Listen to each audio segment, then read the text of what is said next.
Good evening. You're watching the news tonight, your daily roundup of all that has happened across India and the world. I'm Ishan Russell, and these are the headlines that we're tracking right now.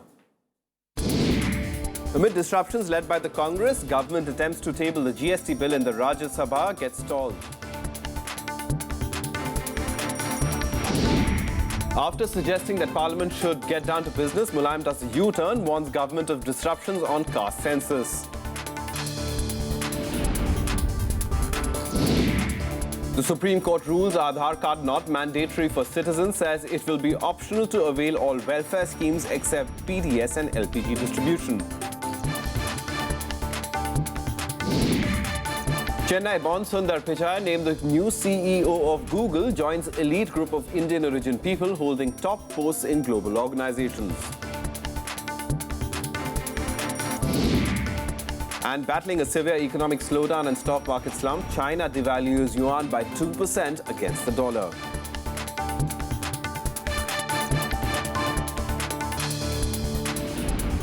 Well, top story this evening, the government's attempt to get the Constitution Amendment Bill on GST cleared in the Rajya Sabha was unsuccessful today. The Congress raised objections over the inclusion of this bill in the revised list of business. Finance Minister Arun again accused the key opposition party of deliberately scuttling the bill. The much-awaited 122nd Constitution Amendment Bill, which is the first step in the rollout of the GST regime, was listed by the government in the revised list of business in the upper house for Tuesday. After passing the test in the Lok Sabha, the bill needed a two-third majority in the Rajya Sabha to clear passage. However, the main opposition party, Congress, objected to it, saying no time has been allocated by the Business Advisory Committee and hence it should not be taken up. Today's revised list of business has listed this Constitution 122nd Amendment Bill, for which no time has been allocated. I have confirmed it has not come in the Bulletin, it has not come before the House. No time was allocated in the Business Advisory Committee, nor this issue was even discussed. So I take very strong objection to that, sir, that this is violation of the rule. Finance Minister Arun Jaitley stood up for moving the bill amidst the din and accused the Congress of stalling the economic growth of the country. That they want to stall the economic progress of this country. The issue relating to the External Affairs Minister is merely a pretext. The real reason is they don't want Indian economy to grow, and that is why section after section they have been looking for one pretext or the other to make sure that the GST legislation, which will give a boost to India's GDP and economy, is not passed. If the Congress party wants the economy of this country to slow down, when every political party is in support of it, they must candidly say so. They don't need any pretext in order to say this. With Congress members shouting slogans in the well,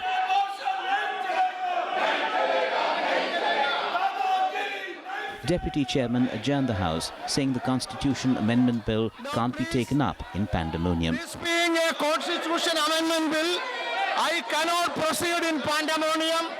Therefore, I am going to adjourn the House. Vishal Dahiya's report for RajaSabar television. Now, despite the opposition's protests in Parliament, the Impart Committee of States on the Goods and Services Tax is optimistic about its early passage.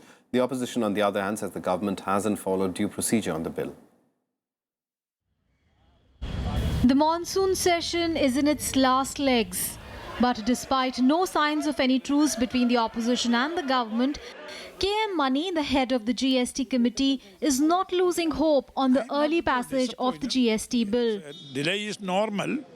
Anyhow, I have discussed this matter with Arun Jaitley, Finance Minister, and others. I am going to meet the Commerce Minister also.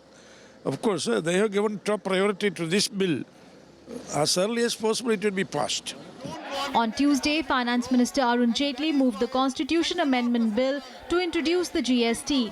But Congress protests prevented it from being taken up for discussion in the Rajya Sabha. It was not discussed in a Business Advisory Committee. Time is also not allotted for that. Besides that, we are bringing a bill today itself.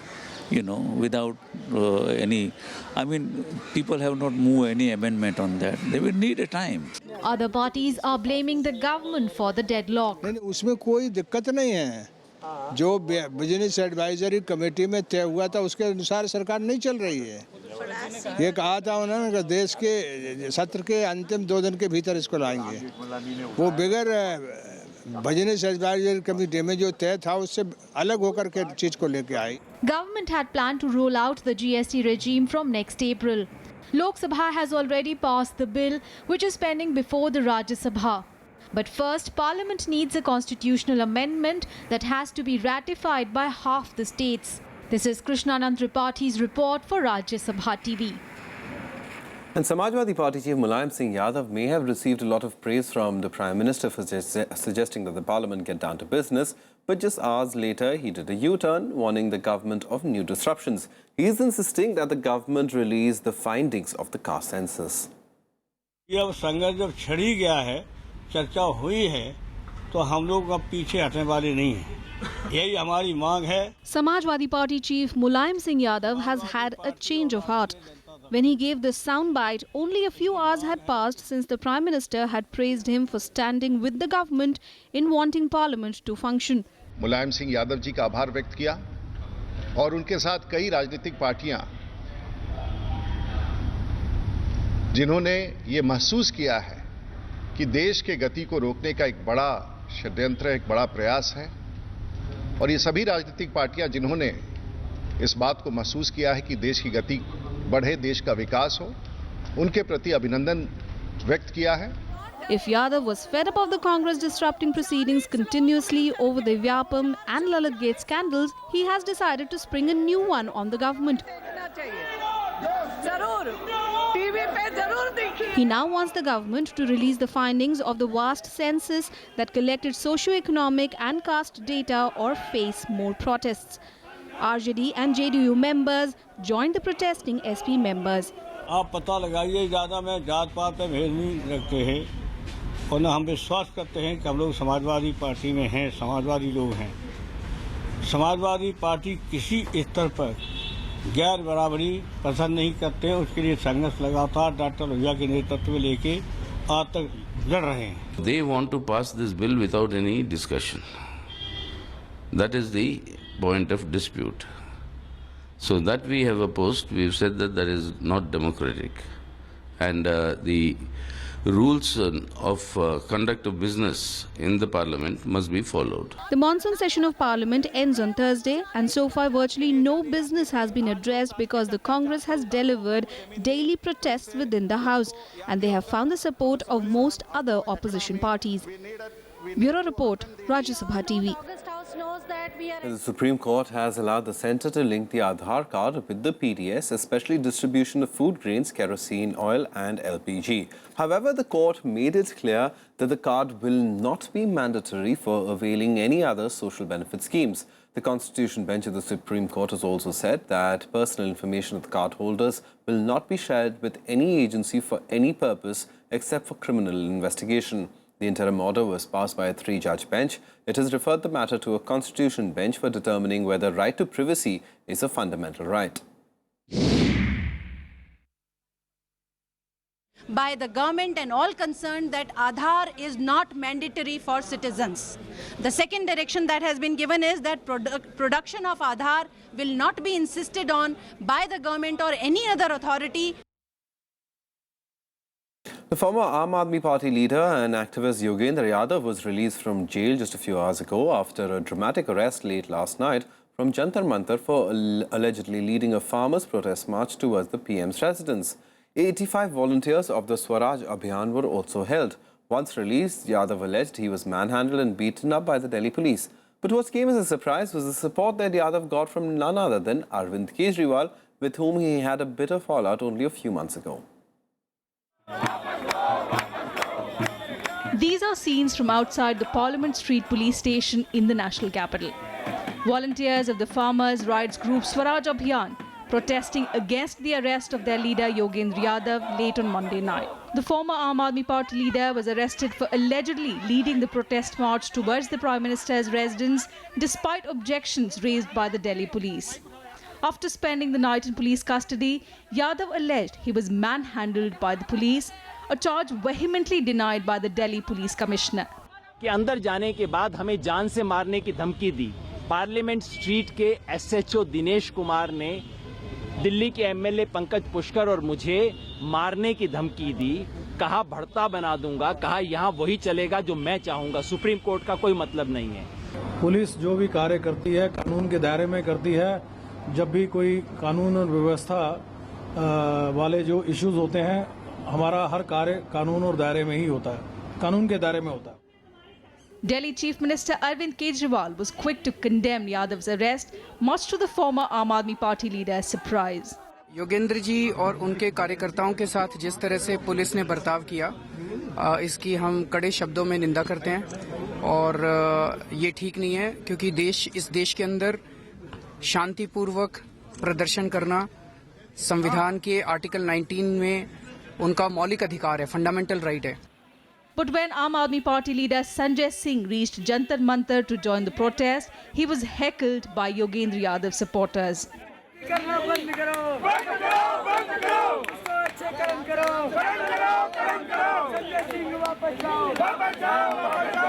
On Monday, scores of farmers from across the country had planned to place an installation outside the Prime Minister's residence, demanding that the Delhi race course be converted into a farmers' memorial. Citing security reasons, the Delhi police detained several volunteers as well as Yogendra Yadav, who was leading the protest. With Anu Diwan, Bureau Inputs, RajaSabar TV. The former Telecom Minister Yadav today moved the Supreme Court challenging the Madras High Court's decision to cancel his bail.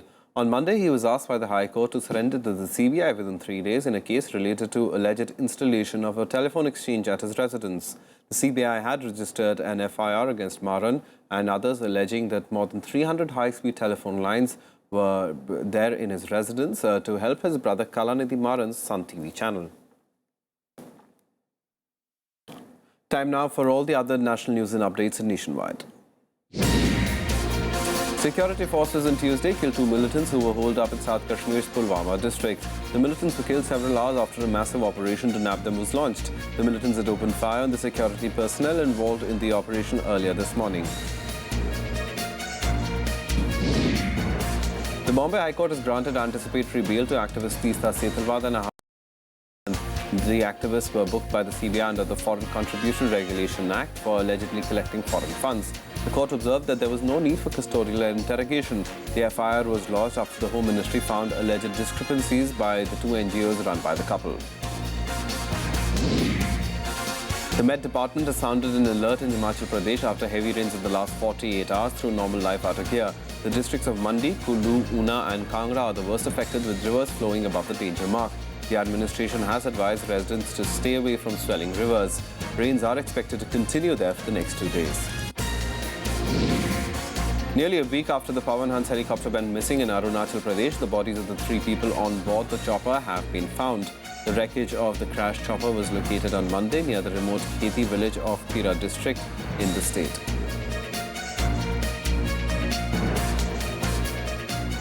Time now for a very quick break. Coming up on the other side, we'll talk about Greece securing the third bailout deal to pay its debts to its international creditors. More on that on the other side.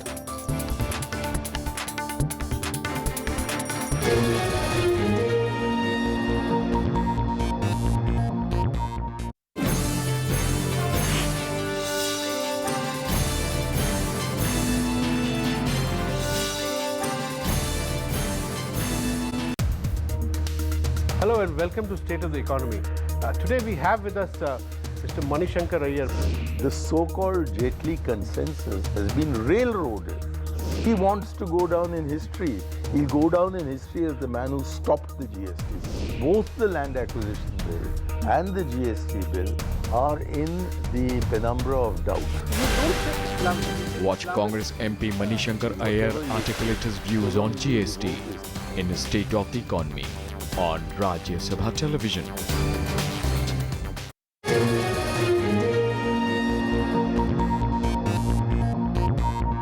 Welcome back. You're watching the news tonight.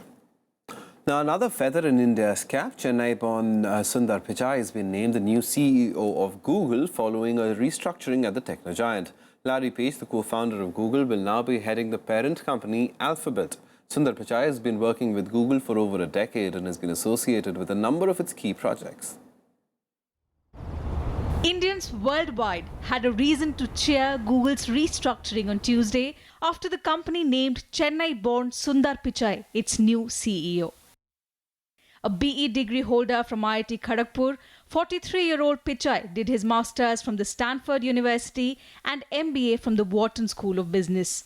Pichai joined Google in the year 2004, the year it launched Gmail. In 2008, he led the launch of the market-beating Chrome browser. Thereafter, rising rapidly in Google, going on to become Vice President, Senior Vice President, before being put in charge of supervising all Google apps, including Gmail and Google Drive, and also Android. His promotion to Product Chief in October 2014 made him second in command to Google's co-founder Larry Page.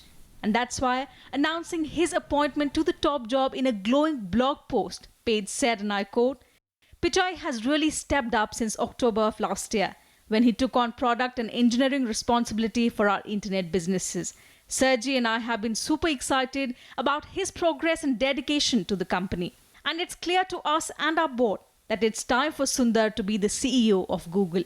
I feel very fortunate to have someone as talented as he is to run the slightly slimmed down Google, and this frees up time for me to continue to scale our aspirations." Unquote. After the restructuring, Larry Page will now head the new umbrella unit called Alphabet. Prime Minister Narendra Modi was among those who congratulated Pichai.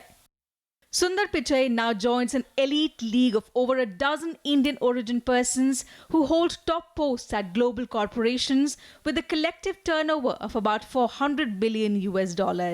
Bureau Report, RajaSabar TV. China has devalued its currency by nearly 2%. Currencies across the world were impacted by China's surprise move. The sudden devaluation is the largest in 2 decades and comes amid a period of slow economic growth and increased stock market volatility in China. The yuan was reeling at a near 3-year low against the US dollar. China's central bank said the nearly 2% depreciation is based on a new way of managing the exchange rate that better reflected market forces. However, analysts suspect that the devaluation has been announced to boost exports into the world's second biggest economy. The slowdown in exports threatens China's 7% economic growth target for this year. The country is currently growing at the slowest pace in decades. A weaker yuan will make Chinese goods less expensive in foreign markets and may boost exports. As a result of the strong yuan, because it's linked to the US dollar, Chinese exports have become very expensive. There was a study that in 10 years, China's costs increased by 8.5 times. So China's manufacturing cost is only marginally lower than in the US. So this actually makes China's exports uncompetitive. Now, Greece and its international lenders have clinched a multi-billion euro bailout agreement after marathon talks through the night. The agreement raises hopes that aid can be disbursed in time for a major debt repayment due in days. Here are the details. The Greek government has announced that it has broadly struck an ambitious bailout deal with its creditors. It aims at securing around 86 billion euros over the next 3 years. This in return for radical economic reforms to be pushed through Parliament. The agreement was reached after marathon overnight talks in Athens. However, 2 or 3 small issues are pending. What we have at the moment is a technical level agreement reached by the staff of the institutions and the Greek authorities on the ground following the weeks of negotiations. What we don't have at the moment is a political agreement, and that is what we would need. And as I said, the technical agreement has been reached in principle. There are some small details that still need to be finalized. The country needs a deal by 20th of August when the country has to repay debt of about 3 billion euros to the European Central Bank. Greece will not be able to make that payment without funds emerging from the country's third bailout in just over 5 years. However, it is not clear when Athens could tap the first funds from a bailout. Der DAX ist heute schwach gestartet. Wir sind aktuell 70 Punkte im Minus. Hauptgründe hierfür ist natürlich die Abwertung des chinesischen Yuan um 1,86%, was die stärkste Abwertung seit 20 Jahren. With the deal agreed, Greece's parliament must now pass the measures required by creditors. Prime Minister Tsipras has managed to get support for the third bailout by relying on opposition parties. The deal is needed to keep the country in the Eurozone and avert bankruptcy. Bureau Report, RajaSabar TV. Time now to take a look at what else is making news across the world in Global Buzz. At least 42 people were killed and several others were injured after two bombs rocked the Diyala province in Iraq, 60 kilometers from capital Baghdad. The suicide car bombs exploded in a busy marketplace, killing 35 people in a residential area. ISIS claimed responsibility for the attack by posting a statement on Twitter. Emergency was declared in the city of Ferguson in Missouri in the United States after the police shot at a man who was part of a peaceful protest on Sunday. The protesters were observing the one-year anniversary of the police shooting of an unarmed black teen whose death sparked a national outcry over race relations in the country. 9 protesters were also arrested on Monday.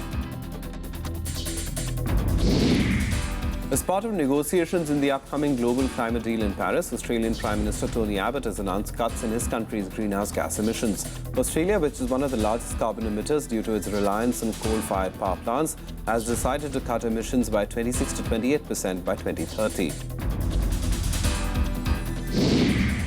Despite strong protests nationwide, Japan has switched on its Sendai nuclear reactor for the first time in nearly 2 years. It's the first plant to be restarted under the country's new safety rules enforced in the wake of the 2011 Fukushima disaster.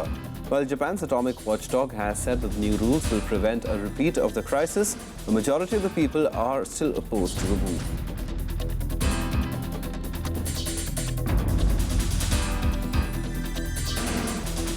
Right, we'll take another very quick break right now. On the other side, all the sports action. Indian tennis star Sania Mirza gets the Rajiv Gandhi Khel Ratna Award, while cricketer Rohit Sharma gets nominated for the Arjuna Award. More on that on the other side.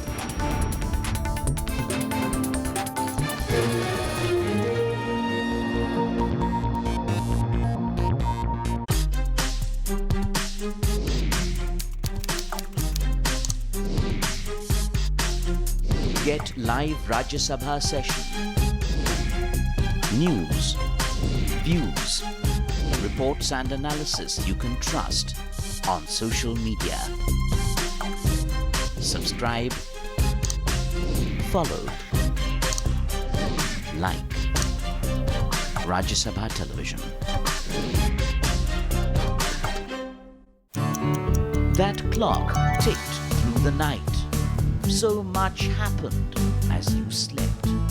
So much you missed. Wake up to a complete roundup of news from India and abroad.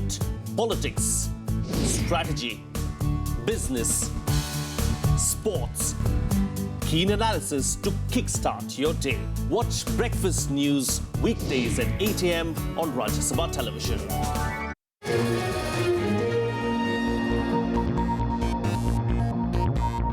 Welcome back. You're watching the news tonight. Now, some sports, and India will take on Sri Lanka tomorrow in the first test at Galle. Led by Virat Kohli, India will field 5 bowlers with an aim to give itself a chance to bowl out the opponents twice. The Sri Lanka team is also geared up to give an apt farewell series to its former captain, Kumara Sangakkara. India will be aiming to win their first series on Lankan soil in decades when the first test gets underway at Galle on Wednesday. And to give itself the best chance, the team management has agreed to field 5 bowlers to try and take out the Lankan batting lineup twice. I think where we lacked in Australia a little bit was the composure bit, and you know, that's something that we spoke about as a squad. See, the basic idea is to take 20 wickets in a test match. That's the only way you can win a game. So the idea of playing 5 bowlers is pretty clear as far as that aspect is concerned. However, the form of key batsmen, including that of the captain, remains a doubt. Though the team was dealt a blow by Murali Vijay's injury, Captain Kohli seems upbeat about his team's prospects. And I'm able to play with a different sort of attitude on the field, because I'm not really thinking or stressing too much about my batting, and I'm rather thinking about what can be done in the field for a particular bowler, or as a team what we need to do. This will be the last test series of former Lankan batsman Kumara Sangakkara, and his team will be banking on him against India. It's going to be as I said, it's going to be a tough challenge, and they know the conditions. It's not, very different to Indian conditions. I mean, they are quality spinners, and they've got a very balanced team, and even with the paces, they're quite up there. They're quite experienced. They've been playing, in the past few years, and then they've had a good run. So Gloomy weather looms on the first test at Galle. The forecast says the first day could see rain hampering the game. Bureau Report, RajaSabar Television. Time now for all the other sports action in Sportsbeat. Indian tennis ace Sania Mirza has been awarded the Rajiv Gandhi Khel Ratna by the Union Sports Ministry. Sania's name has been approved for the coveted award after the Sports Ministry had earlier recommended her name. Sania won her career's first ever women's doubles Grand Slam title with Swiss partner Martina Hingis at the Wimbledon in June this year. She also became the world #1 right before she won the grass court major. Cricketer Rohit Sharma has been nominated for the Arjuna Award. His name was announced as part of a list of 17 Arjuna awardees for this year prepared by the Sports Committee. Sharma scored a brilliant 264 runs against Sri Lanka last season, the highest one-day international individual score ever at Eden Gardens in Kolkata. He also holds the record for being the only Indian batsman to have scored 2 one-day double hundreds. Leander Paes had a successful first match with his 101st doubles partner Andy Murray, beating the South African-French pair of Jeremy Chardet and Kevin Anderson 6-3, 6-1 in the first round of the Rogers Cup. Murray and Paes faced just one break point during the 61-minute match. The win also set up a first ATP World Tour level contest for the Scot against his older brother Jamie. The Indian men's hockey team suffered its first defeat of the European Tour, losing 1-4 to Spain in the opening game of its 3-match series. The score was 1-1 at half-time, with the second half witnessing the home side playing brilliantly to score thrice. SP Sunil was the lone scorer for India. This series with Spain is the second and final leg of the tour. India had a clean sweep of the 2-match first leg in France.